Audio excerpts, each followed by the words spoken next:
జాతీయ ఉద్యమము అసలు ఎట్లా స్టార్ట్ అయింది, ఎందుకు ఆమ్, ఒక పోరాటం వైపు మనము వెళ్ళాము, బ్రిటిషర్స్ ని బయటికి పంపించేయడానికి మనము చేపట్టిన విధానాలు, విధి విధానాలు ఏంటిది, ఆ ప్లానింగ్ అంతా ఎట్లా జరిగిందో మనము ఈ చాప్టర్ లో చూస్తాము.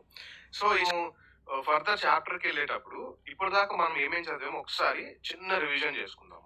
ఫస్ట్ మనం ఏం చేసాము, బ్రిటిషర్స్ మన టెరిటరీస్ ని అంటే మన ప్రదేశాలని, ప్రాంతాలని ఏ విధంగా తీసుకున్నారు. ఫస్ట్ రెవెన్యూ సిస్టమ్ ద్వారా వచ్చి తర్వాత పరిపాలనా విధానాన్ని ఎలాగా చేజిక్కించుకున్నారు.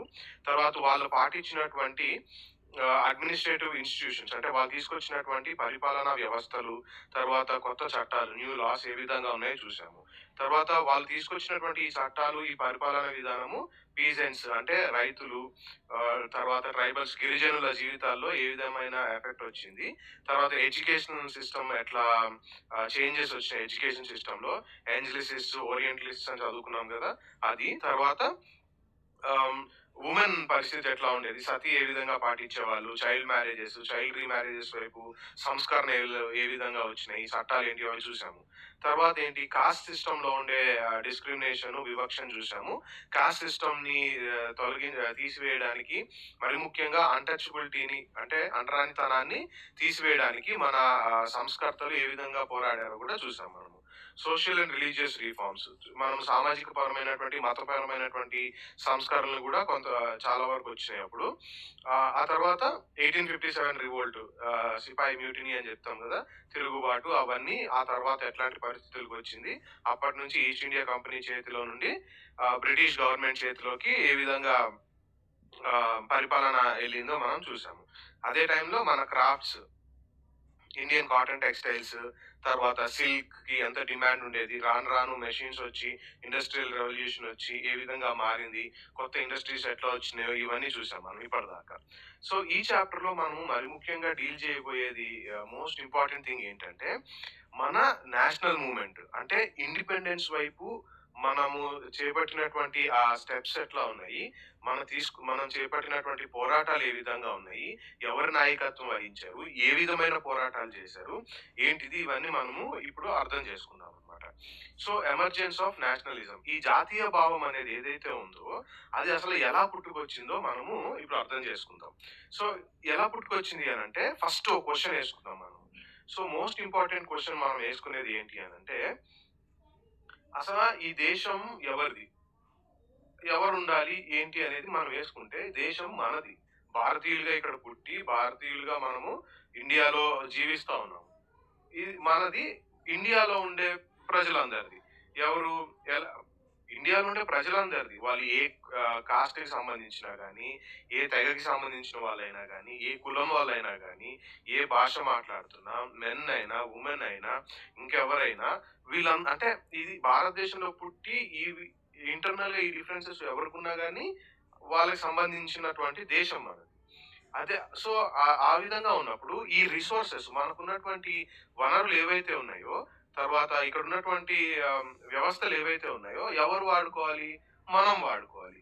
కానీ బ్రిటిషర్స్ వ్యాపారం కోసం వచ్చి తర్వాత ఏమైంది, వాళ్ళ లబ్ధి కోసం వాడుకున్నారు, వాళ్ళ యొక్క ప్రాఫిట్స్, వాళ్ళ లాభాలు చూసుకున్నారు, వాళ్ళ పరిపాలనా వ్యవస్థ ఎస్టాబ్లిష్ చేశారు. సో ఈ పరిస్థితుల్లో అందరికీ ఈ క్వశ్చన్ రైజ్ అయింది, మన భారతదేశము, మనం పుట్టి పెరిగిన దేశము, ఇక్కడ మనం పరిపాలించుకొని మనం వాడుకోవాలి కానీ రిసోర్సెస్, వాళ్ళు రావడం ఏంటి అనే ఒక ప్రశ్నతో స్టార్ట్ అయింది అనమాట ఈ జాతీయ భావం అనేది. సో ఈ అవేర్నెస్, కాన్షియస్నెస్ ఏదైతే ఉందో, ఈ అవగాహనతో కొన్ని పొలిటికల్ అసోసియేషన్ స్టార్ట్ అయినాయి అనమాట. ఇప్పుడు 1850 తర్వాత ఈ పర్టికులర్ ఆలోచన వచ్చి కొన్ని పొలిటికల్ ఆర్గనైజేషన్ స్టార్ట్ అయినాయి.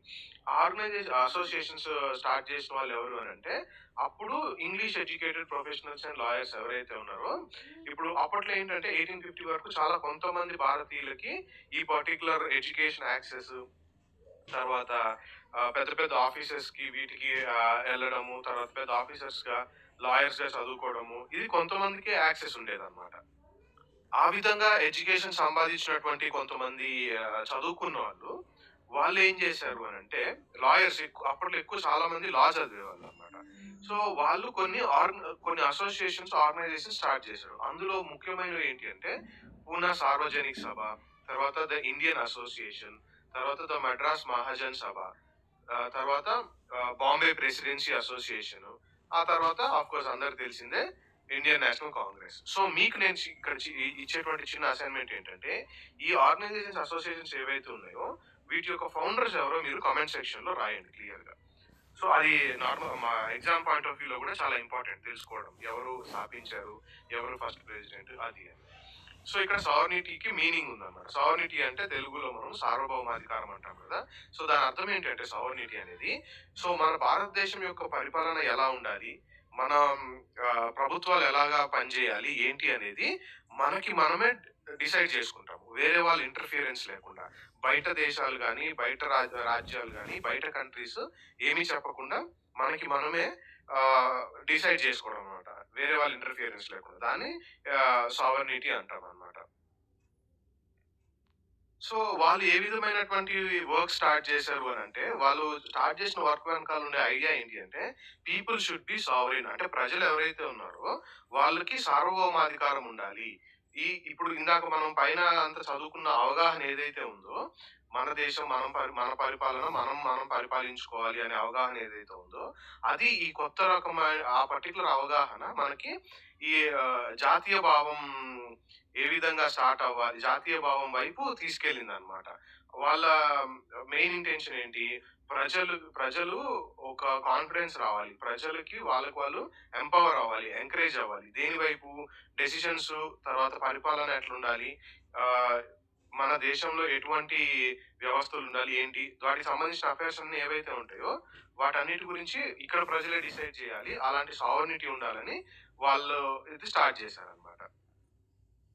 సో ఈ అవగాహన ఎప్పటి నుంచి స్టార్ట్ అయింది అని అంటే, ఫస్ట్ వాళ్ళకి dissatisfaction with British rule intensified. British పరిపాలనా విధానాన్ని బట్టి వాళ్ళకి అసంతృప్తి కలిగింది అనమాట. సో ఎందుకు ఆ అసంతృప్తి కలిగింది అనేది మనము ఇక్కడ కొన్ని ఎగ్జాంపుల్స్ చూద్దాము. సో 1970s 1980s లో వీళ్ళు తీసుకొచ్చినటువంటి ఆర్మ్స్ యాక్ట్. ఆర్మ్స్ అంటే గన్స్, పిస్టల్స్, రివాల్వర్స్, వీటన్నిటికి సంబంధించి ఒక లా తీసుకొచ్చారు. ఆ లా ఏంటి అంటే, డిసలవింగ్ ఇండియన్స్ ఫ్రమ్ పొసెసింగ్ ఆర్మ్స్. అంటే ఇండియన్స్ ఎవరైతే ఉన్నారో వాళ్ళు ఈ గన్స్ క్యారీ చేయడము, గన్స్ ని ఓన్ చేసుకోవడం, సొంతం చేసుకోవడం మీద నిషేధాన్ని విధించారనమాట. ఇది ఇండియన్స్ మీదే. అక్కడే డిఫరెన్సెస్, డిస్క్రిమినేషన్ స్టార్ట్ అయింది. ఆ తర్వాత వెర్నాక్యులర్ ప్రెస్ యాక్ట్. జనరల్ గా వెర్నాక్యులర్ అంటే ఏంటంటే లోకల్ లాంగ్వేజ్ ని వెర్నాక్యులర్ లాంగ్వేజ్ కానీ, వెర్నాక్యులర్స్ అని కానీ అంటాం అనమాట. సో ఈ పర్టికులర్ యాక్ట్ యొక్క ఉద్దేశం ఏంటంటే, ఈ లోకల్ లాంగ్వేజెస్ లో పబ్లిష్ అయ్యే న్యూస్ పేపర్స్ ఏవైతే ఉంటాయో, ఆ పర్టికులర్ న్యూస్ పేపర్స్ లో రేజ్ చేసే విషయాన్ని కానీ, వాళ్ళు వేసే ఎడిటోరియల్స్ కానీ ఏవైతే ఉంటాయో వాటిని సైలెన్స్ చేయాలి, అంటే ఆ ఒపీనియన్స్ ని అణిసివేయాలి అనేది ఒక ఉద్దేశం అనమాట. ఎందుకు అని అంటే, ఈ లోకల్ లాంగ్వేజెస్ లో ఉండే ఏదైనా ప్రింట్ చేస్తే వాళ్ళకి అర్థం కాదు కదా. బ్రిటిషర్స్ కి ఇంగ్లీష్ వచ్చు, లోకల్ లాంగ్వేజ్ లో ప్రింట్ చేసిన వాళ్ళకి అర్థం కాదు. అందుకనే ఇన్ కేసు బ్రిటిషర్స్ కి వాళ్ళు చేసినటువంటి చట్టాలకి క్రిటికల్ గా, గవర్నమెంట్ చేసిన విధానాలకి క్రిటికల్ గా, అంటే విమర్శించేలాగా ఏదన్నా చట్టాలు తీసుకొస్తారేమో అని చెప్పేసి వీళ్ళు ఈ అసలు కంప్లీట్ నిషేధాన్నే, కంప్లీట్ వెర్నాక్యులర్ ప్రెస్ నే తీశారు. సో దీన్ని బట్టి ఏంటి అని అంటే, యాక్ట్ ప్రకారము గవర్నమెంట్ ఏం చేయొచ్చు, confiscate assets of news paper. ఆ న్యూస్ పేపర్ ఏదైతే సంస్థ ఏదైతే ఉందో వాళ్ళ యొక్క ఆస్తులని కాన్ఫిస్కేట్ చేయొచ్చు, అంటే జప్తు చేసేయచ్చు అనమాట. అంటే ఈవెన్ ప్రింటింగ్ ప్రెసెస్ ఏవైతే ఉంటాయో వాటిని కూడా తీసుకెళ్ళిపోవచ్చు. ఎప్పుడు ఈ న్యూస్ పేపర్స్ గవర్నమెంట్ కి అబ్జెక్షనబుల్ గా అనిపిస్తే చాలు, వీటిని ఈ న్యూస్ పేపర్స్ నిషేధించడం, వాళ్ళ అసెట్స్ ని జప్తు చేయడం, ఇట్లాంటివి తీసుకురావచ్చు అనమాట. Next Ilbert bill controversy. So ఈ ఇల్బర్ట్ బిల్ కాంట్రవర్సీ ఏంటి అని అంటే, ఈ బిల్లో వచ్చినటువంటి ప్రొవిజన్ ఏంటి అని అంటే, it provided for the trial of British or European persons by Indians. అంటే ఇండియన్స్ ని ఒక జడ్జి పొజిషన్ లో గానీ, మెజిస్ట్రేట్ పొజిషన్ లో గానీ ఉంచి యూరోపియన్స్, బ్రిటిషర్స్ ఎవరు తప్పు చేసినా గానీ వాళ్ళని శిక్షించే అధికారం ఉన్నదన్నమాట. సో ఈ బిల్ ప్రకారం ఏంటంటే, sought equality between British and Indian judges, British judges వాళ్ళందరి మధ్యలో సమానత ఉండేలాగా ఉందన్నమాట. కానీ దాన్ని ఇక్కడ ఒప్పుకోలేదన్నమాట. ఈ బ్రిటిషర్స్ ఒప్పుకోకపోవడం వల్ల, ఆ కాంట్రవర్సీ వల్ల వాళ్ళు జాతి పరంగా వాళ్ళకున్నటువంటి యాటిట్యూడ్, వాళ్ళకున్నటువంటి ఒపీనియన్ ఏంటో మనకు అర్థమైంది. సో, ఈ విధమైన పరిస్థితుల్లో, ఇటువంటి సందర్భాల్లో మనకి ఈ జాతీయ భావము, జాతీయ ఉద్యమం ఎత్తాలి, ఆహ్, ప్రజల్లోకి తీసుకెళ్ళాలి అనేది ఒక ఆలోచనొచ్చిందనమాట. సో, ఆ విధంగా ఒక జాతీయ ఉద్యమంకి ఫస్ట్ ఒక విత్తనాలేశారక్కడ. సో, ఈ సందర్భాల్లో అందరూ అనుకున్నది ఏంటి అనంటే, ఒక ఆల్ ఇండియా ఆర్గనైజేషన్ ఉండాలి. ఒక నేషనల్ లెవెల్‌లో, ఆల్ ఇండియా లెవెల్‌లో ఒక ఆర్గనైజేషన్ ఉండాలి. ఆర్గనైజేషన్ ఒక వెల్ ఎడ్యుకేటెడ్ పీపుల్ ఉంటే, ఈ బ్రిటిష్ ప్రభుత్వం ఏదైతే ఉందో, భారతదేశాన్ని పరిపాలిస్తున్న ప్రభుత్వము, వాళ్ళు తీసుకునే చర్యలు, వాళ్ళు తీసుకొచ్చేటువంటి చట్టాలు, వీటి మీద అవగాహన తీసుకొచ్చి, ప్రజల్లోకి మరింత బాగా వెళ్ళొచ్చు అనేది ఒక వాళ్ళకి ఆలోచన ఉందన్నమాట. సో, అలాగా స్థాపించబడిన ఆర్గనైజేషనే ది ఇండియన్ నేషనల్ కాంగ్రెస్. ఎప్పుడు స్టార్ట్ అయింది? 1885 డిసెంబర్‌లో స్టార్ట్ అయింది. దీని ఫౌండర్ ఎవరు? అది మీరు కామెంట్ సెక్షన్‌లో పెట్టాలన్నమాట. సో, అప్పుడున్న దీని మెంబర్స్ ఎవరెవరు అనంటే, దాదాబాయి నౌరోజీ, ఫిరోజ్ షా మెహతా, బద్రుద్దీన్ త్యాబ్జీ, ఉమేష్ చంద్ర బెనర్జీ, సురేంద్రనాథ్ బెనర్జీ, ఆర్‌సి దత్, సుబ్రహ్మణ్యం అయ్యర్, వీళ్ళందరూ ఏంటంటే ఫస్ట్ ఇండియన్ నేషనల్ కాంగ్రెస్ ఒక ఫౌండింగ్ మెంబర్స్. అంటే అది దాన్ని స్థాపించబడినప్పుడు స్టార్టింగ్ లో ఉన్నటువంటి మెంబర్స్ అన్నమాట వీళ్ళందరూ. సో, వీళ్ళల్లో దాదాబాయి నౌరోజీ అనే ఆయన చాలా పెద్ద బిజినెస్ మ్యాన్ అండ్ పబ్లిసిస్ట్ అన్నమాట. అంటే జనరల్ గా పబ్లిసిటీ ఇవన్నీ చేస్తా ఉంటాడు. ఆయన లండన్ లో ఉండేవాడన్నమాట. ఆ టైంలో ఆయన బ్రిటిష్ పార్లమెంట్ లో ఇక్కడ ఉన్నటువంటి ఇండియన్ నేషనలిస్ట్ ఎవరైతే ఉంటారో ఆయన అక్కడి నుంచి గైడ్ చేయడం గానీ, బాగా చదువుకున్న వ్యక్తి. సో, దాదాబాయి నౌరోజీకి ఇంకొక పేరు ఉంటదన్నమాట. ఆయనకి ఒక బిరుదు అనుకోండి. ఆయన్ని ఇంకో విధంగా కూడా పిలుస్తారు. అదేంటో కూడా మీరు కామెంట్ సెక్షన్ లో పెట్టండి.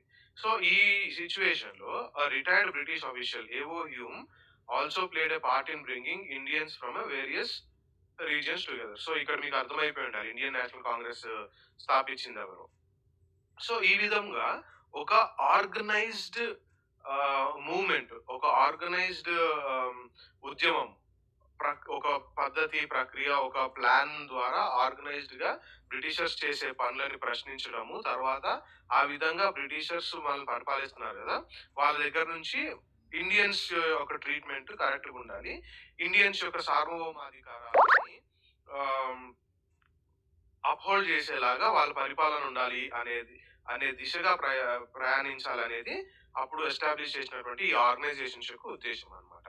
So, a nation in the making అంటే ఒక ఒక దేశం, ఒక కంట్రీ ఏ విధంగా ఫార్మ్ అయింది. బేసికల్లీ కంట్రీ అంటే, నేషన్ అంటే చిన్న డిఫరెన్స్ చెప్తాను మీకు, అర్థం చేసుకోండి. సో, ఒక కంట్రీ అని అన్నారనుకోండి, అదేంటంటే జియోగ్రఫికల్ ఏరియా అట్లా వస్తది. ఒక నేషన్ అని అంటే అది ఆ కంట్రీ యొక్క ఆత్మ, ఆ కంట్రీ యొక్క ప్రజలు, అదొక ఫీలింగ్ అన్నమాట. ఫీలింగ్. నేషన్ అంటే ఇట్స్ అ ఫీలింగ్.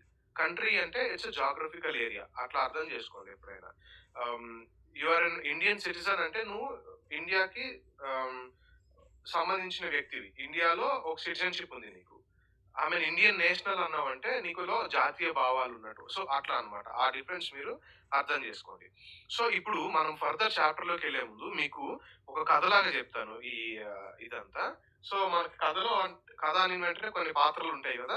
అయి ఇప్పుడు పరిచయం చేస్తా. ఫస్ట్ మన ఫ్రీడమ్ స్ట్రగుల్‌లో ఇండియన్స్ ఉంటారు. ఇండియన్స్‌లో ఈ ఎడ్యుకేటెడ్ ఇండియన్స్ ఉన్నారు గదా! వీళ్ళొక వీళ్ళొక గ్రూప్ ఉన్నారు. నార్మల్ పీజెంట్స్, నార్మల్ పీపుల్ వీళ్ళందరూ వేరు. సో, మొత్తం ఇండియన్స్ అందరిని ఒక ఇదిగా పెట్టుకోండి. నెక్స్ట్ బ్రిటిషర్స్ ఆహ్, అదొక పాత్ర అనుకోండి. సో, వీళ్ళ మధ్యలో ఈ ఒక ఎటువంటి ఆహ్, ఆహ్, ప్రయత్నాలు జరిగిన సన్నివేశాలేంటో ఇప్పుడు అర్థం చేసుకుందాం. సో, ఇండియన్స్‌లో పోరాటాన్ని ముందుకు తీసుకెళ్లే వాళ్ళలో ఫస్ట్ మనకి 3 ఫేజెస్ ఉంటాయి. అది తెలుసుకోవాలి మీరు. ఇండియన్ ఫ్రీడమ్ స్ట్రగుల్‌లో 3 ఫేజెస్. ఒకటి మోడరేట్ ఫేజ్ అన్నమాట. రెండోది ఎక్స్‌ట్రీమిస్ట్ ఫేజ్. మూడోది గాంధీయన్ ఫేజ్. సో, ఈ 3 ఫేజెస్ ఏంటి అనేది మీరు అర్థం చేసుకోవాలి. మనము మెల్లగా మోడరేట్ ఫేజ్ గురించి చూద్దామన్నమాట. సో, ఎప్పుడైతే 1885లో ఈ పర్టిక్యులర్ ఆర్గనైజేషన్ స్టార్ట్ అయిందో, అప్పుడు ఈ ఈ నేషనల్ మూవ్‌మెంట్‌ని ముందుకు తీసుకెళ్ళిన వాళ్ళందరిని మోడరేట్స్ అంటామన్నమాట. సో, వీళ్ళ ఆబ్జెక్టివ్ ఏంటి? Demand a greater voice for Indians. నేను ఇందాక చెప్పా కదా, గవర్నమెంట్ పరిపాలనలో గానీ లేదా అడ్మినిస్ట్రేషన్‌లో గానీ ఈ వ్యవహరణ విషయాలన్నిటిలో ఇండియన్స్‌కి పెద్దపీట వేయాలి అనేది వాళ్ళ ఉద్దేశం.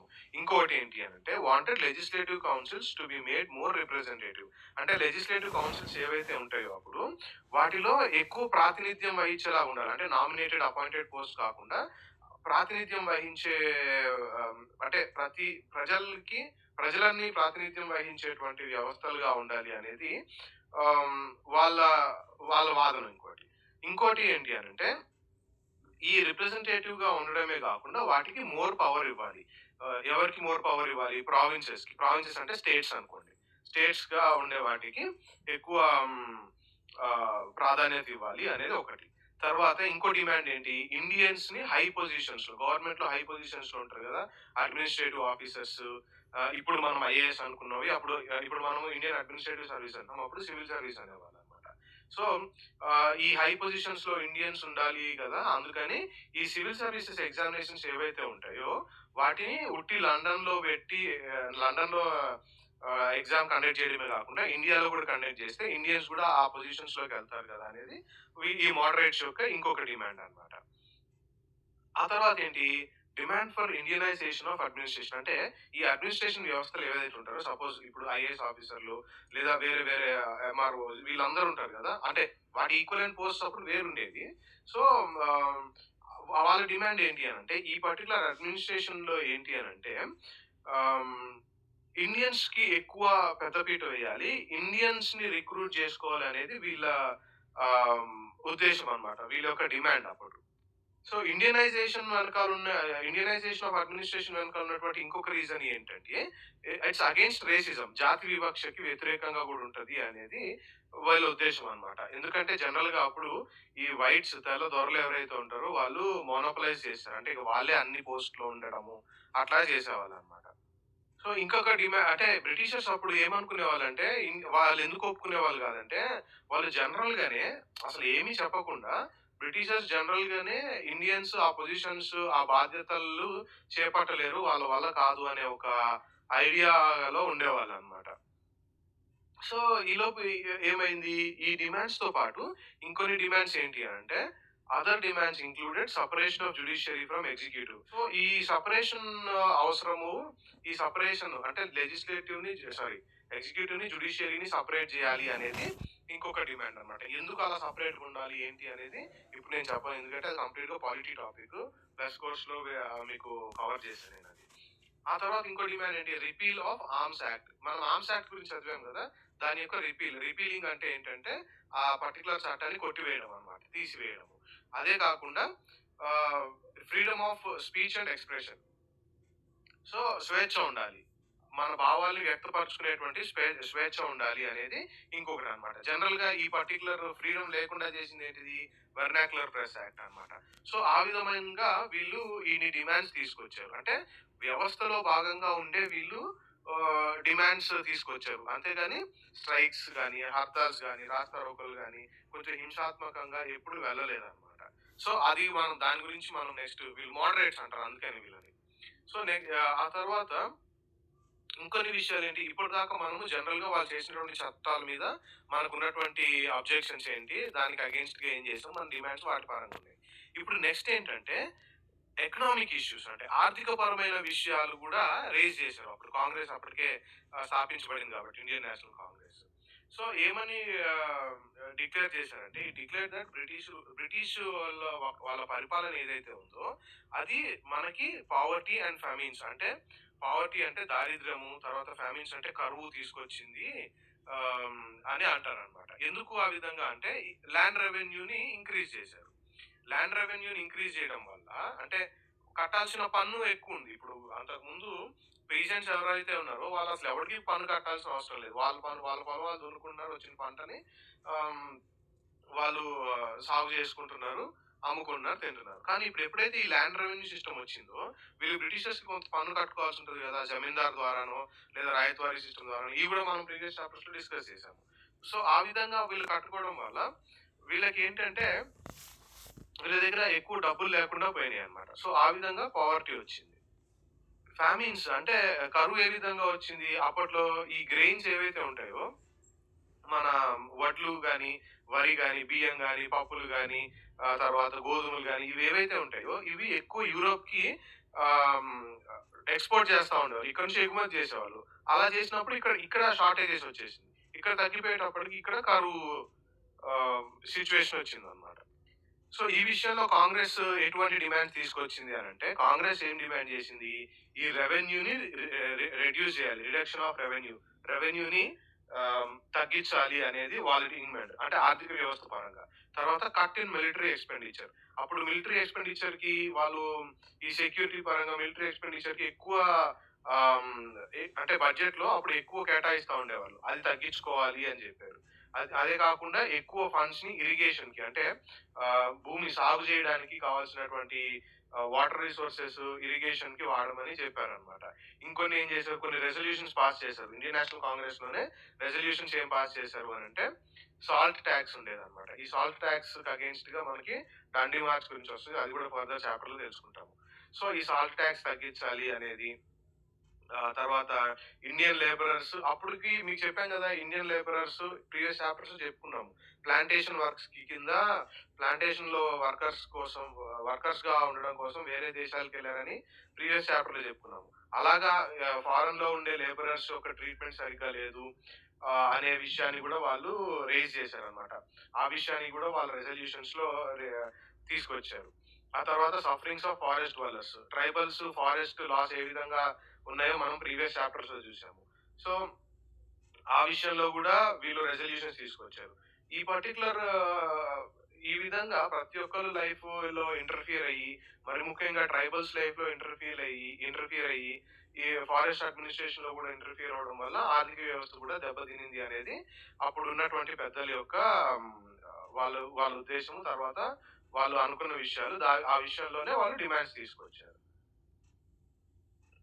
సో ఇప్పటిదాకా మనం చూసిన పరిస్థితులు గమనిస్తే Congress did not talk only on behalf of professional groups. వాళ్ళు లాయర్స్ అయ్యారు, కొంతమంది డాక్టర్స్ అయ్యారు, ఎడ్యుకేటర్స్ అయినప్పటికీ కూడా వాళ్ళు వాళ్ళ గురించి మాత్రమే కాకుండా జమీందారులు, పీజెంట్స్, ట్రైబల్స్, క్రాఫ్ట్స్ మెన్, తర్వాత కామన్ పీపుల్ వీళ్ళందరి గురించి కూడా వాళ్ళు ఇష్యూస్ రేజ్ చేశారనమాట.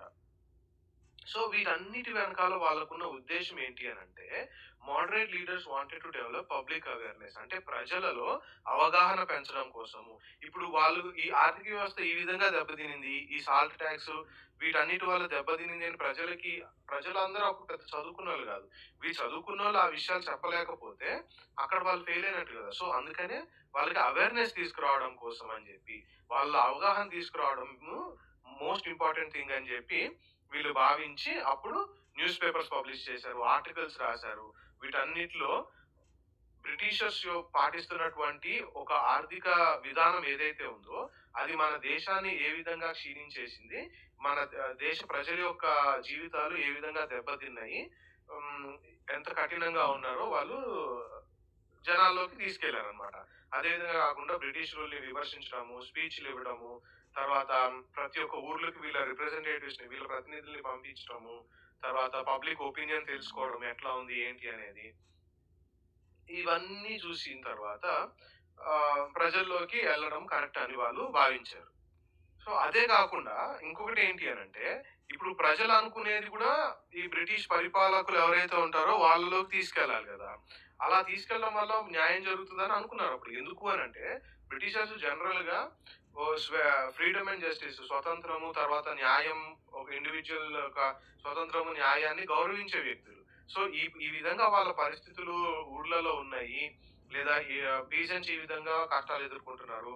తర్వాత ట్రైబల్స్ కష్టాలు ఎదుర్కొంటున్నారు. ఇట్లాంటి డిమాండ్స్ అన్ని వాళ్ళ దగ్గర తీసుకెళ్తే వాళ్ళు ఆ డిమాండ్స్ ని ఒప్పుకొని మంచి చేస్తారేమో, లేదా గవర్నమెంట్ కి ఈ కష్టాలన్నీ తెలియజేయడం కరెక్ట్ ఏమో అని చెప్పి ఆ విధమైన భావనతో వాళ్ళు వ్యవస్థలోనే చేంజెస్ తీసుకురావాలి, అందుకే వ్యవస్థలో ఉండాలి అన్నట్టు వాళ్ళు భావించారనమాట. కానీ ఏమైంది ఆ తర్వాత అనేది మనం చూద్దాం. Freedom is our birth right. ఏం జరిగింది ఆ తర్వాత అనేది మనం ఇప్పుడు అర్థం చేసుకుందాం. నెక్స్ట్ మనము మన జాతీయ ఉద్యమంలో ఒక డ్రాస్టిక్ షిఫ్ట్ చూడబోతున్నాము.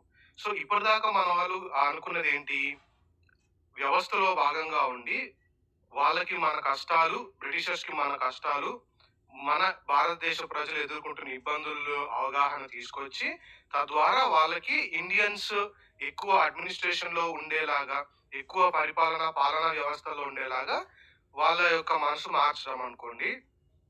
లేదా చట్టాలు ఇండియన్స్‌ని ఎక్కువ ఎంకరేజ్ చేసేలాగా, ఎక్కువ పార్టిసిపేటివ్‌గా ఉండేలాగా వాళ్ళని మార్చాలి అనేది మోడరేట్స్ ఇప్పటిదాకా అనుకున్న ఉద్దేశ్యం. సో, ఇప్పటి నుంచి freedom is our birth right అంటే స్వతంత్రం మన జన్మ హక్కు. సో, ఇప్పటిదాకా ఏమైంది బై 1890స్ కల్లా మనోళ్ళు ఇంకా ప్రశ్నించడం స్టార్ట్ చేశారు పొలిటికల్ సిస్టమ్. ఎట్లాగా? కాంగ్రెస్ ద్వారా వాళ్ళు ఏం చేశారో చూసాము. తర్వాత ఇప్పుడేమైందంటే బెంగాల్, మహారాష్ట్ర, పంజాబ్‌లో లాల్ బాల్ పాల్ అని ముగ్గురు త్రయం ఉంటారు కదా! వీళ్ళు బిపిన్ చంద్ర పాల్, బాల్ గంగాధర్ తిలక్, లాలా లజపతి రాయ్ వీళ్ళు ఏం చేశారు అనంటే beginning to explore more radical objectives of and the methods. అంటే ఇప్పటిదాకా వాళ్ళు పాటించిన మోడరేట్స్ పాటించే విధానానికి పూర్తిగా ఆపోజిట్ విధానాలు వెతకడం స్టార్ట్ చేశారనమాట. దేనికి? మన జన్మ హక్కు స్వాతంత్రాన్ని పొందుకోవడానికి. మోర్ రాడికల్ ఆబ్జెక్టివ్స్ అంటే ఎట్లాగా? వాళ్ళని బతిమలాడుకోవడం ఏంటి? మనం ఎదురు తిరిగి, మనం ఫైట్ చేసి, అవసరమైతే హింసకి కూడా పాల్పడాలి అన్న ఒక ఉద్దేశం అన్నమాట.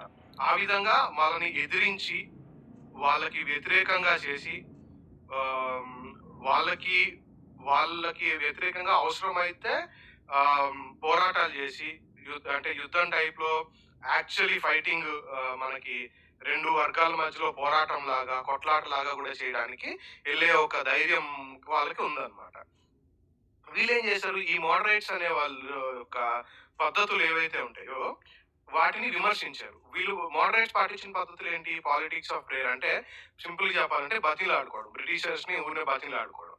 అలా వీళ్ళు ఎక్స్‌ట్రీమిస్ట్స్ ఏమన్నారు అనంటే, emphasised on importance of self Reliance. Self Reliance అంటే ఇప్పుడు మన ప్రధానమంత్రి గారు చెప్తున్నారు గదా! ఆత్మనిర్భరత అంటే సెల్ఫ్ డిపెండెన్స్. తర్వాత రిలయన్స్ అంటే స్వావలంబన అన్నమాట. అండ్ కన్‌స్ట్రక్టివ్ వర్క్ అంటే ఒక ప్రణాళికాబద్ధంగా వెళ్ళాలి. మన మీద మనం డిపెండ్ అవ్వాలి. అంతేగాని మన బలం మీద మనం డిపెండ్ అవ్వాలే తప్ప, వాళ్ళ యొక్క మంచి ఉద్దేశాలు not on their good intentions. వాళ్ళ యొక్క మంచి ఉద్దేశాలు కాదు అనేది ఈ particular part of extremist freedom fighters యొక్క ఉద్దేశం అన్నమాట. Fight for Swaraj. స్వరాజ్యం కోసం మనము ఫైట్ చేయాలి. ఇదిగో చూడండి. Freedom is my birth right and I shall have it. స్వతంత్రము, స్వేచ్ఛ నా యొక్క జన్మ హక్కు. నేనది పొంది తీరుతాను అననమాట దీని మీనింగ్. సో, ఆ విధంగా ఉన్న టైంలో 1885లో కాంగ్రెస్ ఎస్టాబ్లిష్ అయిన తర్వాత కొంతకాలం 1890స్, 1895 అట్లా జరుగుతా వచ్చింది. తర్వాత 1900స్‌కొచ్చేటప్పటికి ఈ యొక్క ఎక్స్‌ట్రీమిస్ట్ యొక్క ఐడియాలజీ ఎప్పుడైతే తెలుస్తా వచ్చిందో, అప్పుడు మనందరికీ తెలిసినటువంటి మన భారతదేశపు స్వతంత్ర ఉద్యమాల్లో ఒక చారిత్రక ఘట్టం అన్నమాట ఇది. ఇది అన్నిటి మన దేశంలో పాకిస్తాన్ అనేది రిలీజియన్ బేస్ మీద ఒక సెపరేట్ ప్రావిన్స్ కావాలని అనడానికి, తర్వాత రిలీజియన్ బేసిస్ మీద డివైడ్ చేసి రూల్ చేయడానికి మొదటి అడుగు అన్నమాట ఇది. సో, 1905లో వైస్‌రాయ్ లార్డ్ కర్జన్ ఉన్నాడు. ఆయన బెంగాల్ పార్టిషన్‌ని సైన్ చేశాడన్నమాట. విభజించాడు బెంగాల్‌ని. సో, ఇప్పుడు నేను ఎప్పుడైతే మీకు ఈ చాప్టర్ అంతట్లో ఇండియా అని, మన భారతదేశం అని మెన్షన్ చేసినప్పుడల్లా మీరు ఆలోచించాల్సిందేంటంటే 1905లో ఆ టైంలో భారతదేశం కింద ఇప్పుడున్న పాకిస్తాను, ఇప్పుడున్న బంగ్లాదేశ్, నేపాల్ ఇవన్నీ మన ఇండియాలో భాగమే. ఆ తర్వాత అవి సెపరేట్ కంట్రీస్‌గా అయినాయి. ఆ సన్నివేశాలు కూడా చూద్దాము. సో, ఇప్పుడు మనకి ఇక్కడ బెంగాల్‌ని పార్టిషన్ చేశాడు. అంటే అంతకుముందు ఆ టైంలో బెంగాల్ అంటే ఏ ప్రాంతాలు ఉండేయంటే ఇప్పుడున్న వెస్ట్ బెంగాల్, ఇప్పుడున్న బంగ్లాదేశ్‌ని ఈస్ట్ బెంగాల్ అనేవాళ్ళు. అది తర్వాత బీహార్‌లో, ఒరిస్సాలో, జార్ఖండ్‌లో కొన్ని ప్రాంతాలు ఆహ్, వి అప్పుడున్న బెంగాల్ ప్రాంతం కిందకొచ్చాయన్నమాట. ఇదిగో చూడండి. Parts of Bihar and Orissa కూడా వాటి ప్రాంతంలోకి ఉండేయన్నమాట. సో, వాళ్ళేం చెప్పారు అనంటే డివైడ్ చేసేటప్పుడు we're dividing because of administrative convenience. అంటే అంత పెద్ద ఏరియాని పాలించడము, తర్వాత పరిపాలన వ్యవస్థని అందరికీ అంటే అడ్మినిస్ట్రేషన్‌లో అందరిని ఇన్వాల్వ్ చేయడము, అంత పెద్ద ప్రావిన్స్‌ని అడ్మినిస్ట్రేట్ చేయడం చాలా కష్టమైపోతుంది. సో, ఆ కన్వీనియన్స్ కోసము ఇంకొక ప్రావిన్స్‌గా చేసినట్టయితే వాటిని డివైడ్ చేసినప్పుడు కన్వీనియంట్‌గా ఉంటది అనేది ఆహ్, వాళ్ళు చెప్పినటువంటి వాదన. కానీ నిజంగా అసలు నిజంగా వాళ్ళకి కన్వీనియన్స్ అంటే ఏంటి అనేది మనం చూస్తే, మనకు ఇక్కడ అర్థం అవ్వాల్సిన విషయం ఏంటంటే, closely tied to the interests of British officials and business men. బ్రిటిషోళ్ళు అప్పటికి బిజినెస్ ఇంకా కంటిన్యూ చేస్తూనే ఉన్నారు. బ్రిటిష్ నుంచి వచ్చిన బిజినెస్ మెన్, బ్రిటిష్ ఆఫీషియల్స్ యొక్క వాళ్ళ యొక్క కన్వీనియన్స్ అన్నమాట. వాళ్ళ యొక్క ఉద్దేశాలు, వాళ్ళ యొక్క ఇంట్రెస్ట్‌ని బేస్ చేసుకొని ఉంది.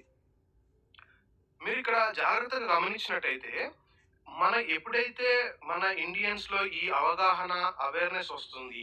ఆ తర్వాత ఇండియన్స్ ఫస్ట్ మంచిగా వాళ్ళకి అంటే ఒక ఏమంటారు పద్ధతిగా వాళ్ళకి చెప్పడము, క్రియేట్ చేయడం స్టార్ట్ అయినప్పుడు ఏ ప్రాబ్లమ్ క్రియేట్ చేయలే. ఎప్పుడైతే మనము ఇంకా కొంచెం విప్లవాత్మకంగా లేకపోతే కొంచెం అగ్రెసివ్‌గా ఎదురు తిరిగి అలాంటి ఆ సిట్యుయేషన్‌కెళ్తున్నాము అన్నప్పుడు మన యొక్క రిలీజియన్ బేసిస్ మీద డివైడ్ చేసేస్తే వాళ్ళు కొట్టుకొని చేస్తారు. మనం బానే పరిపాలించొచ్చు అనే ఒక ఉద్దేశం మనకి కనిపిస్తుందన్నమాట.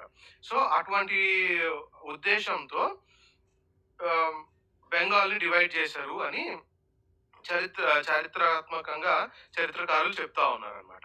ఎందుకు అంటే దానికి రుజువు నిజంగా వాళ్ళకి అడ్మినిస్ట్రేటివ్ కన్వీనియన్స్ కావాలి అని అనుకుంటే, instead of removing the non Bengal areas అంటే బెంగాల్ భాష మాట్లాడేటువంటి ఆహ్, బెంగాల్ భాష మాట్లాడనటువంటి కొన్ని ప్రావిన్సెస్ ఏవైతే బెంగాల్‌తో పాటు కలిసున్నాయో అవి సెపరేట్ చేయాలి గానీ బ్రిటిషర్స్ ఏం చేశారు? బెంగాల్ మాట్లాడే వాళ్ళనే సెపరేట్ చేశారు. ఈస్ట్ బెంగాల్‌గా, వెస్ట్ బెంగాల్‌గా సెపరేట్ చేసి, ఆ ఈస్ట్ బెంగాల్‌ని తీసుకెళ్ళి అస్సాంతో కలిపారు. నిజంగా అడ్మినిస్ట్రేటివ్ కన్వీనియన్స్ అవసరమైనోళ్ళకి ఆ పట్ల అలాగా డివైడ్ చేయాల్సిన అవసరం లేదు గదా! సో, ఇక్కడేంటంటే బ్రిటిషర్స్ యొక్క కుయుక్తులు, బ్రిటిషర్స్ యొక్క వాళ్ళ మెంటాలిటీ, వాళ్ళకున్నటువంటి మోటివ్స్ ఏవైతే అర్థమవుతున్నాయో, ఏవైతే ఉన్నాయో అవి మనకి ఈజీగా అర్థమవుతుంది. వాళ్ళ ఉద్దేశ్యం ఏంటి? అప్పట్లో ఏంటంటే బెంగాల్ నుంచి చదువుకున్నోళ్ళు ఎక్కువ, లాయర్స్ ఎక్కువుండేవాళ్ళు. బెంగాల్ స్వాతంత్ర పోరాటంలో బెంగాలీస్ చాలా పెద్ద పాత్ర పోషించారనమాట. సో, ఆ పాలిటీషియన్స్ యొక్క ఐక్యతను చెడగొట్టడము వాళ్ళ ఉద్దేశ్యంగా మనకిక్కడ కనిపిస్తుంది క్లియర్‌గా.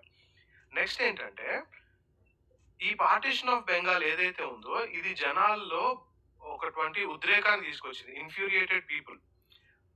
ఎవరిని అప్పటిదాకా కాంగ్రెస్‌లో మోడరేట్స్, రాడికల్స్ ఉన్నారని చెప్పాను కదా! మోడరేట్స్ అంటే ఫస్ట్‌లో వాళ్ళంటే ఆహ్, బ్రిటిష్ గవర్నమెంట్‌ని వాళ్ళ పరిస్థితుల్ని అర్థం చేసుకునేలాగా పిటిషన్‌లు పెట్టుకొని, ప్రేయర్స్ చేసి అంటే వాళ్ళని బతిమిలాడుకునే వాళ్ళని మోడరేట్స్ అంటాం కదా! ఈ రాడికల్స్ వీళ్ళు అంటే ఇక్కడేంటంటే వీళ్ళిద్దరిలో ఒకే ఒపీనియన్ వచ్చింది. ఒకే దాని మీద నిలబడ్డారు. ఏంటి? They all opposed partition of Bengal. Bengal విభజనని వాళ్ళు తీవ్రంగా వ్యతిరేకించారు, ఖండించారనమాట. అప్పుడేం చేశారు అంటే లార్జ్ పబ్లిక్ మీటింగ్స్, డెమాన్‌స్ట్రేషన్స్ ఇవన్నీ చేశారు. మాస్ ప్రొటెస్ట్ అంటే ప్రజలందరినీ కూడా ఇన్వాల్వ్ చేశారనమాట. ప్రజల్లోకి అప్పటికే ఎళ్ళింది. జాతీయ భావం ఎళ్ళింది. ఎప్పుడు అసలు 1857 రివోల్ట్ తర్వాతే అప్పుడు అప్పుడు మిలిటరీ వోళ్ళు రివోల్ట్, సిపాయి మ్యూటినీ అన్నా గాని తర్వాత జనాల్లోకి ఈ జాతీయ భావం అనేది మెల్లమెల్లగా చొచ్చుకుపోయిందనమాట. ఆ టైంలోనే ఇది చేయబట్టి పార్టిషన్ ఆఫ్ బెంగాల్ చేశారు కాబట్టి ఇంకా ఎక్కువ జనాలకి వాళ్ళ యొక్క బ్రిటిషర్స్ యొక్క దురుద్దేశాలు అర్థమైనాయన్నమాట. అప్పుడు మెల్లగా మాస్ ప్రొటెస్ట్ చేస్తున్నారు వాటి వ్యతిరేకంగా. ఆ తర్వాత అప్పుడు కరెక్ట్‌గా ఆ టైంలోనే మనకి ఈ స్వదేశీ మూవ్‌మెంట్ స్టార్ట్ అయిందన్నమాట. సో, బ్రిటిషర్స్‌ని ఏ విధంగా దెబ్బతీయాలి? ఇప్పుడు అప్పటికే మనకి బ్రిటిషర్స్ ఇండస్ట్రియల్ రెవల్యూషన్ తీసుకొచ్చి అక్కడి నుంచి తీసుకొచ్చి బట్టలు ఇక్కడ అమ్ముతున్నారు. తర్వాత సాల్ట్ టాక్సెస్ ఇట్లాంటియన్నీ ఉన్నాయి. సో, ఇవన్నీ చేయడం వల్ల బ్రిటిషర్స్‌కి ఆదాయం వస్తుంది కాబట్టి వాళ్ళు డబ్బు, తర్వాత మిలిటరీ బలగాన్ని ఉపయోగించి చేస్తున్నారు. అదే వాళ్ళ ఆర్థిక వ్యవస్థను దెబ్బతీసి మనది మనమే కుట్టుకొని, మనయి మనమే నేసుకొని, మన వస్తువులు మనమే వాడుకుంటే వాళ్ళు ఆర్థికంగా దెబ్బతింటారు కదా! అనే ఉద్దేశ్యంతో స్వదేశీ మూవ్‌మెంట్ వాళ్ళని ఆర్థికంగా క్లిష్ట పరిస్థితిలో పెట్టాలి అనే ఒక ఉద్దేశ్యంతో ఈ స్వదేశీ మూవ్‌మెంట్ స్టార్ట్ చేశారు. ఈ స్వదేశీ మూవ్‌మెంట్ చాలా స్ట్రాంగ్‌గా బెంగాల్‌లో జరిగిందనమాట. తర్వాత మన ఆంధ్ర ఏరియాల్లో దీన్ని వందే మాతరం మూవ్‌మెంట్ అని కూడా అన్నారు. సో, ఇది బాల్ గంగాధర్ తిలక్ గారి photo. Kesari Marathi news paper అన్నమాట. ఈయన కేసరి, మహారాఠా ఇవి 2 ఆయన ఆయన స్టార్ట్ చేసినటువంటి న్యూస్ పేపర్స్. సో ఈ విధంగా ప్రొసెషన్స్, తర్వాత మాస్ ప్రొటెస్ట్, స్వదేశీ మూవ్‌మెంట్‌కి ఇంత ప్రజలు ఇట్లా జాయిన్ అవుతా వచ్చారన్నమాట. ఇంకో విషయం గుర్తుపెట్టుకోవాల్సింది ఏంటంటే మహిళలు కూడా చాలా ముఖ్య పాత్ర పోషించారు. ఇగో చెప్పాను కదా, Swadeshi movement sought to oppose British rule. British rule ఏదైతే ఉందో, బ్రిటిష్ యొక్క పరిపాలనని దాన్ని వ్యతిరేకిస్తూ, తర్వాత మనకి స్వీయ సహాయం అంటే సొంతగా మన యొక్క ఐడియాస్ మీద మనం డిపెండ్ అయి ఉండటము, తర్వాత మన ఇండియన్స్‌లోనే సొంతగా స్వదేశీ ఎంటర్‌ప్రైజ్ సొంతగా బిజినెస్ మెన్ గాని వీళ్ళు బయటకి రావడము, తర్వాత encourage education, Indian way of education. మనం already western way of education ఎట్లా వచ్చిందో ఇంతకు ముందు చూసాం కదా. తర్వాత ఇండియన్ లాంగ్వేజెస్ చూస్ చేసుకొని ఇండియన్ లాంగ్వేజ్ లో ఎడ్యుకేట్ అవ్వడము, తర్వాత స్వరాజ్యం కోసం స్వరాజ్, ఫైట్ ఫర్ స్వరాజ్. తర్వాత ఇదే టైంలో ఏమైంది అని అంటే రాడికల్స్ ఇప్పుడు ఆ ఐడియాలజికల్ భావజాలన అంటే వాళ్ళ భావపరంగా ఉన్నటువంటి రిఫరెన్సెస్ ఉంటానే ఉన్నాయి. ఎవరికి? మోడరేట్స్ కి, ఎక్స్ట్రీమిస్ట్ కి, ఆర్ రాడికల్స్ అంటాం ఎక్స్ట్రీమిస్ట్ ని. ఈ రాడికల్స్ ఏం చేస్తారంటే mass mobilisation and boycott of British institutions and goods. అంటే ఇంకా బ్రిటిష్ ఇన్స్టిట్యూషన్స్, గూడ్స్ ఏవైతే ఉంటాయో వాటన్నిటికీ వ్యతిరేకం అన్నమాట. అంటే ఎక్కడ దాకా లేరంటే బ్రిటిషర్స్ తీసుకొచ్చిన బట్టని తగలబెట్టడము, వాళ్ళు నిర్మించిన భవనాలు గాని, వాళ్ళు చేసినటువంటి విషయాలు ఏమున్నా గాని వాటికి వ్యతిరేకంగా వెళ్ళడము. సో ఆ పరిస్థితిలో ఆ విధంగా వీళ్ళు రాడికల్స్ వ్యవహరించారన్నమాట.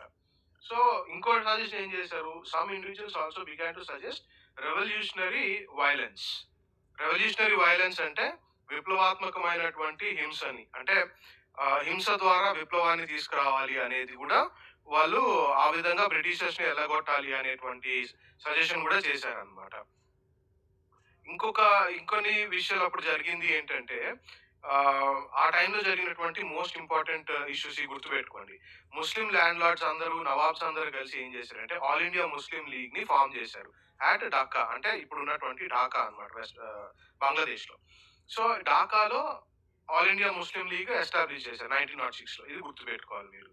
సో ఈ ముస్లిం ఇప్పుడు ఇక్కడ నుంచి లీగ్ అంటే ముస్లిం లీగ్ అంటాం అంటూ గుర్తుపెట్టుకోండి.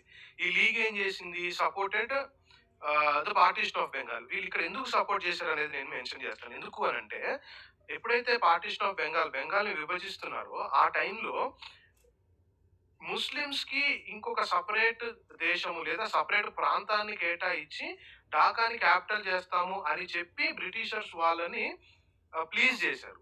వాళ్ళ నుంచి అంటే వాళ్ళ యొక్క సపోర్ట్ కోసము రిలీజియన్ బేసిస్ లో మనల్ని డివైడ్ చేస్తూ ముస్లిమ్స్ కి వాళ్ళు సపోర్ట్ గా ఉన్నారన్న ఉద్దేశంతో వాళ్ళు ఆ పర్టికులర్ బేసిస్ మీద వీళ్ళు పార్టీషన్ కి ఒప్పుకున్నారు. ఆ తర్వాత పార్టీషన్ ని ఎత్తేసారు అనుకోండి, అది వేరే విషయము. It desired separate electorates for Muslims. అంటే వాళ్ళు ఏమనుకున్నారు, సపరేట్ ఎలక్టరేట్స్, కమ్యూనల్ ఎలక్టరేట్స్ అంటాం అనమాట. అంటే ఈ కమ్యూనల్ ఎలక్టరేట్స్ అంటే ఏంటంటే ఇక్కడ చూడండి, some seats in councils are now reserve for Muslims కి మాత్రమే రిజర్వ్ చేయబడి ఉంటాయి. ఆ పర్టికులర్ సీట్స్ ఏవైతే ఉంటాయో వాటికి ఓటు ఎవరు వేస్తారు, ముస్లిం ఓటర్సే వాళ్ళకి ఓటు వేస్తారు. సో ఆ కొన్ని ప్రదేశాల్లో వేరే వాళ్ళు ఉన్నప్పటికీ కూడా ఆ ప్రదేశాల్లో ముస్లిం ఓట్స్ బేసిస్ మీద ముస్లిం ఎలెక్ట్ అవుతారు. మిగతా వాళ్ళంతా మైనారిటీలో ఉన్నారు కదా, వాళ్ళకి అసలు ఏమీ అందవు అనమాట. సో ఆ విధంగా ముస్లిమ్స్ కి పవర్ ఇస్తున్నట్టు, ముస్లిమ్స్ కి ప్రాతినిధ్యం వహించే ఒక ప్రొవిజన్ ఇస్తున్నట్టు కూడా క్రియేట్ చేశారు. వాటినే మనము సపరేట్ ఎలక్టరేట్స్ అంటే కమ్యూనల్ ఎలక్టరేట్స్ అంటాం అనమాట. ఈ డిమాండ్ ఎప్పుడు ఓకే చేశారు వీళ్ళు అని అంటే 1909 లో ఈ డిమాండ్ కూడా ఒప్పుకున్నారు అనమాట. So this tempted politicians to gather a following distributing favors. So ఇప్పటిదాకా జరిగిన సన్నివేశాలు ఏంటి అని అంటే కాంగ్రెస్ 1885 లో ఎస్టాబ్లిష్ చేయబడింది, Indian national Congress. So establish చేయబడిన తర్వాత కొంతకాలము మోడరేట్స్ వాళ్ళు ఏ విధంగా వ్యవహారాలు నడిపించారో చూసాము. ఆ తర్వాత అందులోనే ఇంకొక ఐడియాలజీ ఉండే వాళ్ళని కూడా చూసాము, వాళ్ళని ఎక్స్ట్రీమిస్ట్ అన్నాము. ఇప్పుడు ఇంకొక డైమెన్షన్ ఏంటి, ఈ ముస్లిం లీగ్ వాళ్ళు వచ్చిన తర్వాత 1905 లో మనకి పార్టీషన్ ఆఫ్ బెంగాల్ జరిగిన తర్వాత ఈ మెయిన్ క్యారెక్టర్స్ లోకి ముస్లిం లీగ్, ముస్లిం యొక్క ఇంట్రెస్ట్ కూడా వచ్చినాయి అనమాట. ఈ పాయింట్ ఆఫ్ టైమ్ లో 1907 లో ఈ మోడరేట్స్, ఎక్స్ట్రీమిస్ట్ వాళ్ళు పాటించాల్సిన విధి విధానాల్లో చాలా డిఫరెన్సెస్ వచ్చేసినాయి. ఒక మోడరేట్స్ ఏమంటారంటే ఈ బాయ్‌కాట్ చేయడము ఇవన్నీ వద్దు అని వాళ్ళంటారు. ఎక్స్‌ట్రీమిస్ట్స్ ఏమో బాయ్‌కాట్ చేద్దాము. పైన మెన్షన్ చేశాం కదా! రెవల్యూషనరీ వయలెన్స్ కూడా ఎళ్ళినా పర్లేదు అన్న ఒక ఉద్దేశం అన్నమాట. ఈ విధంగా ఎప్పుడైతే డిఫరెన్సెస్ వచ్చినాయో వాళ్ళకి, కాంగ్రెస్‌లోనే స్ప్లిట్ జరిగిందన్నమాట. విభజన జరిగింది. భావజాలన బేసిస్ అంటే ఎటువంటి విధి విధానాలతో మనము మన నేషనల్ మూవ్‌మెంట్‌ని ముందుకు తీసుకెళ్లాలో, ఆ బేసిస్ మీద ఐడియాలజీస్‌లో డిఫరెన్సెస్ వచ్చినాయి. దీన్ని మనం సూరత్ స్ప్లిట్ అంటాం. ఎందుకంటే సూరత్‌లో జరిగినటువంటి ఈ కాంగ్రెస్ మీటింగ్ ఏదైతే ఉంటదో, దానిలో వీళ్ళిద్దరి మధ్యలో విభజనొచ్చి స్ప్లిట్ అయిందన్నమాట. ఈ స్ప్లిట్ అయిన తర్వాత ఏమైంది? ఈ కాంగ్రెస్ అంతా ఎవరు డామినేట్ చేశారు? మోడరేట్స్ డామినేట్ చేశారన్నమాట. ఈ టైంలో ఇప్పుడు ఈ తిలక్ ఇంకో ఇద్దరు ఫ్రీడమ్ ఫైటర్స్ ఉన్నారు చూసాం కదా! లాల్ బాల్ పాల్ అని. సో వీళ్ళేంటి కాంగ్రెస్‌లో మోడరేట్స్ డామినేట్ చేశారు కదా! అందుకని వీళ్ళు బయట నుంచి కాంగ్రెస్‌లో కాకుండా బయట నుంచి వీళ్ళు స్వతంత్ర పోరాటం కొరకు వీళ్ళు చేయాల్సిన పనులు చేశారన్నమాట. సో ఫంక్షనింగ్ ఫ్రమ్ ఔట్‌సైడ్ కాంగ్రెస్‌లో కాకుండా బయట కొన్ని ఆహ్, ప్రజల్లోకెళ్ళి పనిచేయడము, ప్రజల్లోకి ఈ పర్టిక్యులర్ వాళ్ళు నమ్మిన విధి విధానాలు తీసుకెళ్ళడము. సో ఇట్లాంటివన్నీ వాళ్ళు చేస్తా ఉన్నారు. ఎప్పుడు ఈ స్ప్లిట్ అయిన తర్వాత. మళ్ళీ ఈ 2 గ్రూప్స్ 2 రీయునైటెడ్. ఎప్పుడు రీయునైట్ అయ్యారు? డిసెంబర్ 1915లో రీయునైట్ అయ్యారన్నమాట. Next year the Congress and Muslim League signed a historic Lucknow pact. So ఇప్పుడు మోస్ట్లీ ఎక్స్ట్రీమిస్ట్, మోడరేట్స్ కలిసారు. ఆ తర్వాత ఏంటంటే ముస్లిం లీగ్ అనేది ఒక సెపరేట్ ఎంటిటీ వచ్చిందని చెప్పాం కదా! ఆ తర్వాత ఏమైంది లక్నో సెషన్‌లో కాంగ్రెస్, ముస్లిం లీగ్ కూడా కలిసి ఒక ప్యాక్ట్‌కి వచ్చారన్నమాట. చారిత్రాత్మకంగా ఒక పర్టిక్యులర్ ప్యాక్ట్‌ని లేదా ఒక పర్టిక్యులర్ డాక్యుమెంట్‌ని సైన్ చేశారు. ఏమని? కలిసి work together for representative government in the country. అంటే మన కంట్రీలో ఒక ప్రాతినిధ్యత వహించేటువంటి ఒక ప్రభుత్వం కోసము పోరాడాలి అనేది అప్పుడు వాళ్ళు డిసైడ్ అయ్యి కలిసారనమాట. సో మధ్యలో స్ప్లిట్ అయింది. ఇప్పుడు ముస్లిం లీగ్ వాళ్ళు కలిసారు. మోడరేట్స్, ఎక్స్ట్రీమిస్ట్ కూడా కలిసారనమాట. ఇది ఇలా ఉండగా నెక్స్ట్ ఏంటంటే the growth of mass nationalism. Masses అంటే ప్రజలందరిలో అంటే ఇప్పటిదాకా మనం స్టార్టింగ్ ఏం చూసాము? చదువుకున్నటువంటి ఇంటలెక్చువల్స్, తర్వాత రెవల్యూషనరీ ఐడియాస్ ఉండేవాళ్ళు, ఎక్స్ట్రీమిజం ఫాలో అయ్యే వాళ్ళు, కొంతవరకు ప్రజలు ఇన్వాల్వ్ అవుతూ వచ్చారు. ఈ టైం వరకు ఏంటంటే ఎక్కువ శాతము సిటీస్ లో ఉండేవాళ్ళు ఇన్వాల్వ్ అవుతూ వచ్చారన్నమాట. ఈ తర్వాత ఆఫ్టర్ 1999 ఈ నేషనల్ మూవ్‌మెంట్ ఏదైతే ఉందో అది మాస్ లెవెల్‌లో విలేజెస్ లోకి ప్రతి వర్గానికి చెందిన వాళ్ళకి వెళ్ళిపోయిందన్నమాట. సో 1999 తర్వాత struggle against British rule gradually అంటే బ్రిటిష్ కి వ్యతిరేకంగా జరిగేటువంటి పోరాటము ఒక మాస్ మూవ్‌మెంట్ అయిపోయింది. పీజెంట్స్, రైతులు, తర్వాత ట్రైబల్స్, గిరిజనులు, స్టూడెంట్స్ చాలా మంది అంటే వాళ్ళు జాయిన్ అయిన కాలేజెస్, స్కూల్స్ నుంచి కూడా వచ్చేసారు. ఉమెన్ కూడా చాలా అధిక సంఖ్యలో పాల్గొన్నారన్నమాట. ఫ్యాక్టరీ వర్కర్స్, బిజినెస్ గ్రూప్ వాళ్ళు ఈ విధంగా వీళ్ళు సపోర్ట్ వస్తా ఉందన్నమాట. అదే టైంలో ఏమైంది? మనకందరికి తెలుసు కదా! అదే టైంలో ప్రపంచంలో జరుగుతున్న విషయాలు ఏంటిది? 1914 నుంచి 1919 మధ్యలో 1918 వరకు ఏం జరిగింది? ఫస్ట్ వరల్డ్ వార్ జరిగింది. ఈ ఫస్ట్ వరల్డ్ వార్ ఏం చేసింది అనంటే, మన యొక్క ఆర్థిక వ్యవస్థ, తర్వాత రాజకీయ పరిస్థితుల్ని ఒక గణనీయంగా మార్చేసిందన్నమాట. చాలా మేజర్ డిఫరెన్సెస్ వచ్చినాయి. ఏ విధంగా అంటే, ఎప్పుడైతే వరల్డ్ వార్ 1 జరుగుతా ఉందో, ఆ వరల్డ్ వార్ 1 కొరకు డిఫెన్స్ ఎక్స్‌పెండిచర్ పెంచేశారు గవర్నమెంట్ ఆఫ్ ఇండియా. అంటే గవర్నమెంట్ ఆఫ్ ఇండియా అన్నారంటే అప్పుడు గవర్నమెంట్ ఆఫ్ ఇండియా ఎవరు? బ్రిటిషర్స్ అన్నమాట. సో డిఫెన్స్ ఎక్స్‌పెండిచర్ పెంచేశారు. ఎక్స్‌పెండిచర్ పెరిగింది కాబట్టి దానికి కావాల్సిన రెవెన్యూ అవసరం కదా! దానికి ఆదాయం కావాలి కదా! అందుకని ఏం చేశారు? టాక్సెస్ పెంచారు. ఏది individual income tax, business profits మీద వీళ్ళు టాక్సెస్ పెంచారు. మిలిటరీ ఎక్స్‌పెండిచర్ పెంచారు. ఎందుకు అనంటే అప్పుడు వరల్డ్ వార్ జరుగుతుంది కదా! వరల్డ్ వార్ జరుగుతున్న పరిస్థితుల్లో వార్‌కి కావాల్సినటువంటి సప్లైస్ ఏవైతే ఉంటాయో, ఆ సప్లైస్ వార్‌కి కావాల్సినయి పంపియాలి కాబట్టి మిలిటరీ ఎక్స్‌పెండిచర్ కూడా పెరిగిపోయింది. సో ఇప్పుడు ఇండియాలో పరిస్థితి ఏంటి? సప్లైస్ అన్నీ వార్ కోసం అని చెప్పి అటెళ్తున్నాయి. ఇండియాలో ఆహ్, డిమాండ్ అంతే ఉంది. కానీ సప్లై లేదు. అంటే జనాలకి ప్రొడక్ట్స్ గాని, ఏవైనా గాని అవైలబిలిటీలో లేవు. కాకపోతే డిమాండ్ అంతే ఉంది. సో, ఆబ్వియస్‌లీ కాన్సిక్వెన్స్ ఏమవుతది? షార్ప్ రైజ్ ఇన్ ప్రైసెస్ పెరిగిపోతాయన్నమాట. ఈ ప్రైసెస్ పెరగడం వల్ల కామన్ పీపుల్ చాలా ఇబ్బందులు ఎదుర్కొన్నారు. అదే గాకుండా ఈ టైంలో కొంచెం బాగా ప్రాఫిట్ సంపాదించింది ఎవరెవరంటే business groups reaped fabulous profits from the war. ఎందుకు అనంటే ఈ బిజినెస్ పీపుల్ ఏం చేశారు? వార్‌కి కావాల్సిన సప్లైస్ కాంట్రాక్ట్స్ వీళ్ళు తీసుకోవడము, లేదా వార్‌కి కావాల్సిన ఆ వార్ క్రియేట్ చేసిన సిట్యుయేషన్‌ని వీళ్ళు క్యాష్ చేసుకొని ఆహ్, అమ్మడము, కొనుగోవడము ఇవి చేస్తా ఉన్నారన్నమాట. సో, అప్పుడు ప్రాఫిట్స్ వాళ్ళకి బాగా వచ్చినాయి. The war created a demand for industrial goods. So, దేనికి జూట్ బ్యాగ్స్, క్లాత్స్, రెయిల్స్ వీటన్నిటి వీటన్నిటి అవసరం వచ్చింది వార్ వల్ల. So, and caused a decline of imports from other countries into India. So, ఏమైంది అనంటే అప్పుడు వేరే కంట్రీస్ నుంచి ఇండియాకి ఇంపోర్ట్స్ అంటే దిగుమతి రావట్లేదు అప్పుడు. వేరే కంట్రీస్ నుంచి ఇండియాకి దిగుమతి లేదు. సో, కానీ ఇండియాలో మాత్రం ఈ జూట్ బ్యాగ్స్‌కి, క్లాత్స్‌కి, రైల్స్‌కి డిమాండ్ వచ్చింది. సో, అప్పుడు అల్టిమేట్‌గా ఏంటి ఈ లోకల్‌లో ఉండే బిజినెస్ మెన్ ఎవరైతే ఉంటారో ఇండియాలో ఉన్నోళ్ళు, వాళ్ళు బిజినెస్ చేసి ఇండియాలో కావాల్సినటువంటి అవసరతలన్నిటికి కొనడం, అమ్ముడుపోవడం చేయడం వల్ల అక్కడ వాళ్ళకి ప్రాఫిట్స్ బాగా వచ్చినాయన్నమాట. సో, ఆర్థిక పరంగా వరల్డ్ వార్‌లో జరిగిన పరిస్థితులు మన మీద ఇంపాక్ట్ పడినాయన్నమాట. ఈ వార్ జరిగే టైంలోనే ఇప్పుడు మనకి చాలా ప్రొడక్ట్స్ అవసరం గదా! వార్‌కన్నీ వేరే కంట్రీస్ నుంచి అన్నీ అటు ఎళ్ళిపోతున్నాయి. ఇండియాలో అవసరం గాబట్టి ఇండియాలో ఇండస్ట్రీస్ పెరగాలి. అదే టైంలో ఇండస్ట్రీస్ ఎక్స్‌పాండ్ అయినాయన్నమాట వార్‌లో. వార్ టైంలోనే ఇండియాస్ ఎక్స్‌పాండ్ అయినాయి. ఇండియన్ బిజినెస్ గ్రూప్స్ వాళ్ళకి గ్రేటర్ ఆపర్చునిటీస్ వచ్చినాయి. వాళ్ళు గ్రేటర్ ఆపర్చునిటీస్ డిమాండ్ చేశారు. ఇండియాలో ఇప్పుడు డిమాండ్ అంతే ఉంది. సప్లై లేదు. ఆ సప్లై మ్యాచ్ అవ్వాలంటే బిజినెసెస్ క్రియేట్ అయినాయి.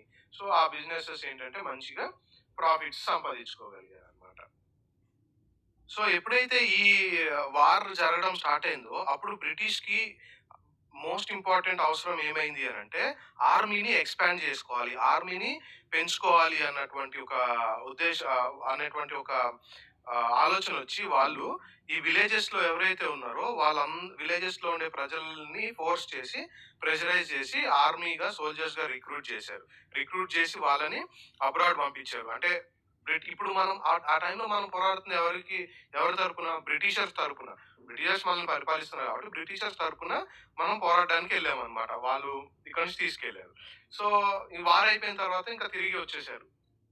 తిరిగొచ్చిన తర్వాత, ఆ వార్‌లో ఉండి వచ్చినటువంటి సోల్జర్స్‌కి ఏమర్థమైంది అనంటే, మా ఈ సామ్రాజ్యవాదులు ఇంపీరియలిస్ట్స్ అంటే సామ్రాజ్యవాదులు, ఈ సామ్రాజ్యవాదం ఉన్న కంట్రీస్ యొక్క నిలువు దోపిడీ ఎట్లా చేస్తున్నారు ఏషియాలో, ఆఫ్రికాలో అనేది వాళ్ళకి అర్థమయ్యి, ఈ కొలోనియల్ రూల్‌ని అపోజ్ చేయాలని చెప్పి బలంగా డిసైడ్ అయిపోయారన్నమాట. ఇంకా అదే కాకుండా ఫర్దర్ మోర్ 1917లో రష్యన్ రెవల్యూషన్ జరిగింది. ఇది నైన్త్ క్లాస్ వరల్డ్ జియోగ్రఫీలో తెలుసుకుంటాము.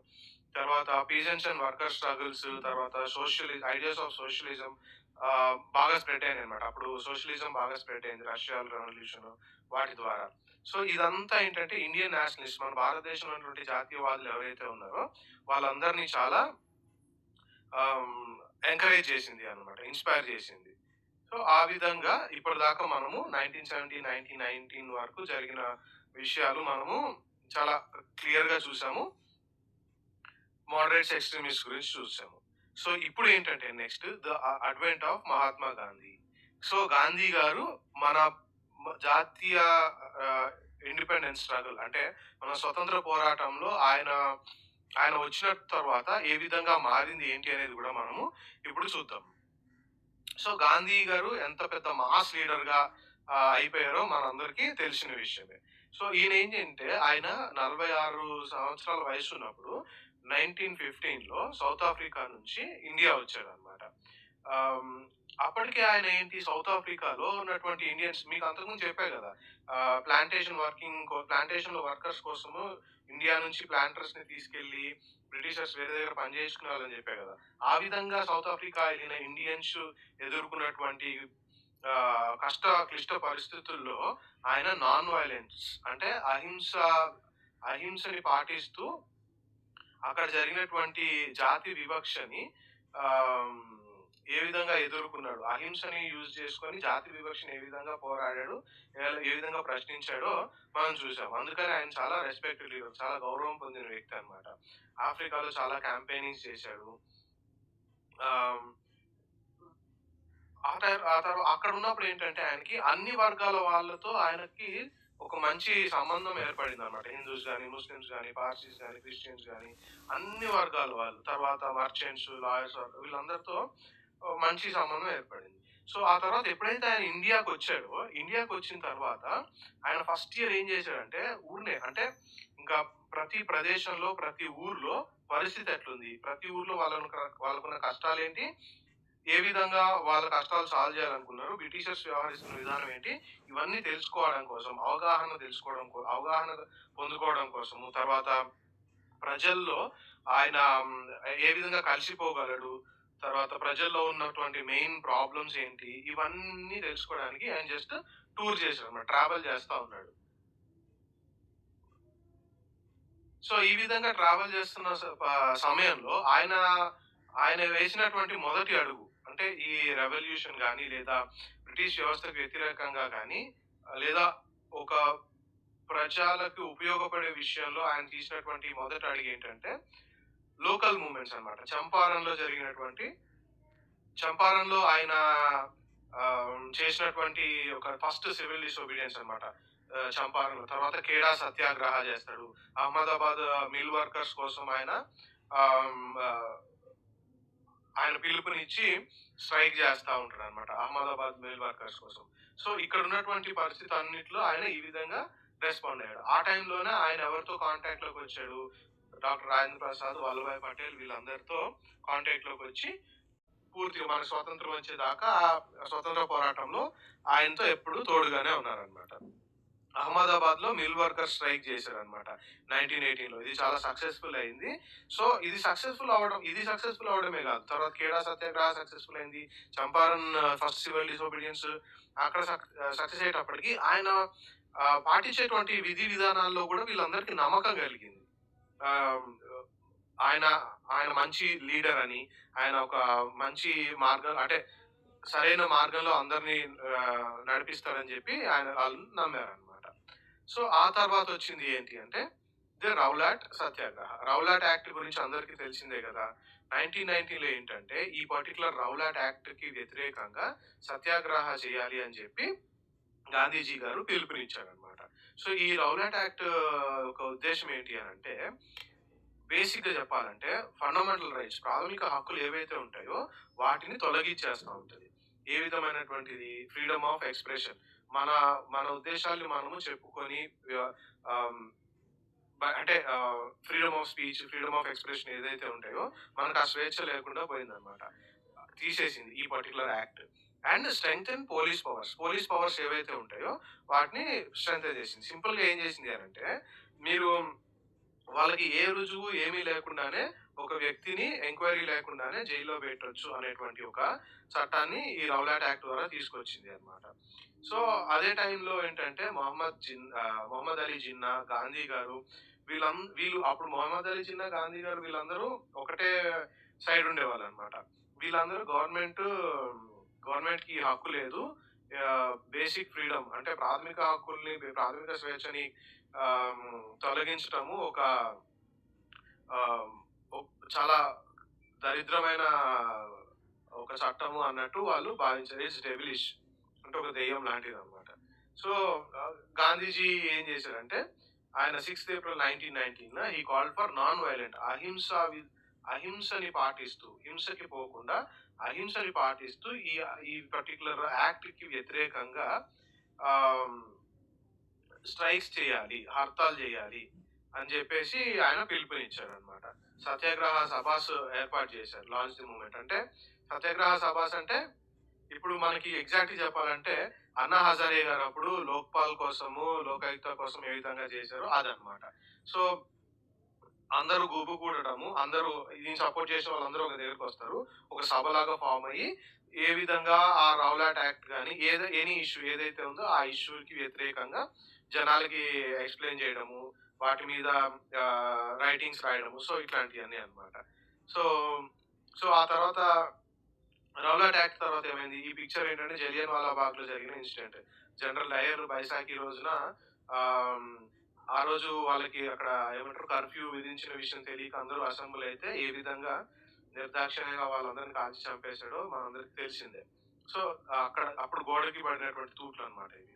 సో రౌలాట్ సత్యాగ్రహ ఏమైంది? ఫస్ట్ ఆల్ ఇండియా స్ట్రగుల్‌గా మారింది. ఎందుకంటే, ఈ రౌలాట్ సత్యాగ్రహ ఏదైతే ఉందో, దీనికి వ్యతిరేకంగా అహింసాయుతంగా స్ట్రైక్ చేయాలి అని పిలిపించినప్పుడు దేశమంతా దానికి రెస్పాండ్ అయ్యారనమాట. సో, అందుకనే first all India struggle against British government ఆహ్, అని అంటారు.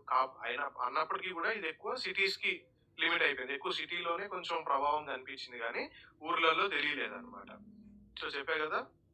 ఈ బైశాఖి రోజున ఏ విధంగా చేశారు. సో, ఈ హింస ఎప్పుడైతే ఈ పర్టిక్యులర్ హింసాత్మకమైన విషయం జరిగిందో, అప్పుడు రవీంద్రనాథ్ ఠాగూర్ గారు ఆయన చాలా ఖండించి, బాధించి, కోపంతో ఆయన నైట్‌హుడ్‌ని రినౌన్స్ చేసాడనమాట. నైట్‌హుడ్ అంటే ఏంటంటే, ఒక వ్యక్తి ఆయన కల్చరల్ పరంగా లేదా ఆర్టిస్ట్ పరంగా చేసినటువంటి కాంట్రిబ్యూషన్ గుర్తిస్తూ ఆయనకు ఒక గౌరవంగా ఇచ్చేదన్నమాట. మనకి గౌరవ డాక్టరేట్లు ఇస్తుంటారు కదా! అట్లాంటిదే నైట్‌హుడ్ అన్నమాట. సో, ఇగో చూడండి నైట్‌హుడ్ అంటే ఏంటంటే an honour granted by British crown for exceptional professional achievement, personal achievement. Public సర్వీస్‌లో గాని, పర్సనల్‌గా ఏదైనా గొప్పగా అచీవ్ చేస్తే రవీంద్రనాథ్ ఠాగూర్ గారి గురించి మనందరికి తెలిసిందే. సో, దాని కొరకు నైట్‌హుడ్ ఇస్తారు. ఆయన ఇచ్చిన నైట్‌హుడ్‌ని ఆయన తిరిగి ఇచ్చేసాడన్నమాట. సరెండర్ చేసేసాడు. ఈ హింసకి వ్యతిరేకంగా. సో, ఆ తర్వాత ఈ రౌలాట్ సత్యాగ్రహ అప్పుడు జరిగినటువంటి మోస్ట్ ఇంపార్టెంట్ థింగ్ ఇంకోటేంటంటే, మనకి 1905 పార్టీషన్ అప్పుడు హిందూస్, ముస్లిమ్స్ రిలీజియన్ బేసిస్ మీద తీసుకురావాలి అని వాళ్ళు బ్రిటిషర్స్ చేశారు గదా! అక్కడ కొంచెం డివైడ్ స్టార్ట్ అయ్యి ఆల్ ఇండియా ముస్లిం లీగ్ వచ్చిందని చెప్పాం. కానీ ఈ రౌలాట్ సత్యాగ్రహ విషయంకొచ్చేటప్పటికి హిందూస్, ముస్లిమ్స్ అందరూ ఏకంగా ఐక్యతతో పోరాడారనమాట.